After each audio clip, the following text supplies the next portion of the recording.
大家好，我是关谷胖哥。今天的话呢，带大家去看一个那种半山半水的租链吧。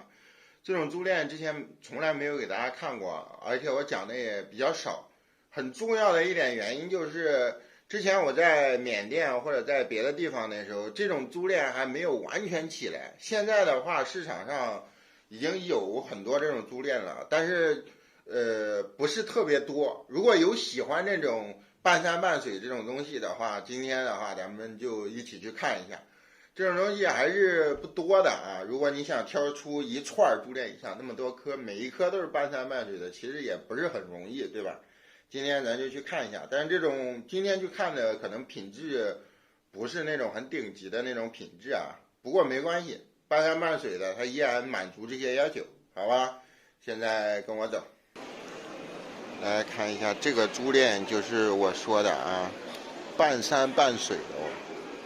这种珠链其实市场上还是有的啊，虽然说比较少，但是还是有的。价格呢普遍啊，没有说特别低的，但是你说它特别贵，卖的特别贵的也不是啊，也不是，所以算是中下吧，算是中下的一些东西。然后在那个范围内，你看这个很明显哦，这个一半一半的，对吧？一半白的，一半这种黄翡。然后这种东西的话，大家以后遇见的话啊，唯一需要小心一点的，如果是黄的或者红的，需要小心一点，这个东西是不是烧的。然后其次呢，再说这个东西怎么样，大小什么的，再挑。然后这一块的话，肯定不是烧的，这个很明显啊，人家这个黄就是那种天然的，然后冰透的那种感觉，没有那种干裂的那个啊。然后他们家应该还有别的，我再给大家瞅一个。这个小的也是哦，这个小的也是，看。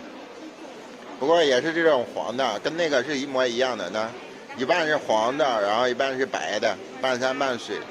但是呢，它是这种颗粒比较小的，可以当一个吊坠链或者是双份套的那种毛衣链，因为这个东西比较长，这个东西还是很明显的，对吧？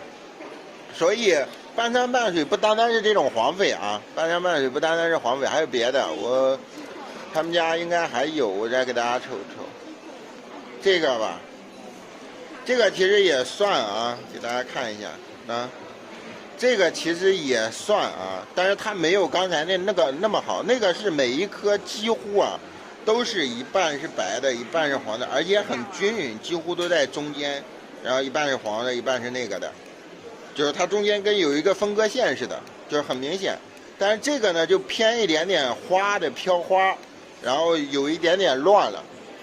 但是呢，它每一颗也是有一半几乎就是有一坨那种蓝的，有一坨白的这种，你也可以叫做它为这种所谓的半山半水。但是它这个明显没有刚才上一个咱看的那种黄的那种好啊。它俩是不一样的，但是这个东西的话也不便宜啊！你看它这种种水这种感觉，它也不是说很差的那种货。所以珠链这种东西也是有很多说法、很多讲法讲的东西的。大家如果有兴趣的话，哪天我去给大家拍一点好的那种珠链，也不能说特别极品吧，但是也差不多的那种珠链给大家看一下，大家立马就意识到说这种珠链也有那种非常非常不错的那种珠链了。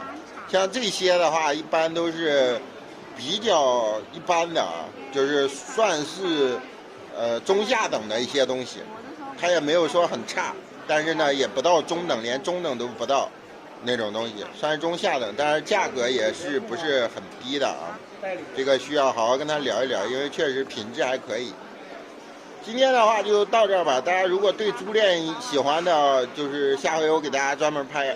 欢迎大家给我点赞、转发、留言，一定要记得点赞、转发、留言。那么咱们就下期见吧，大家拜拜。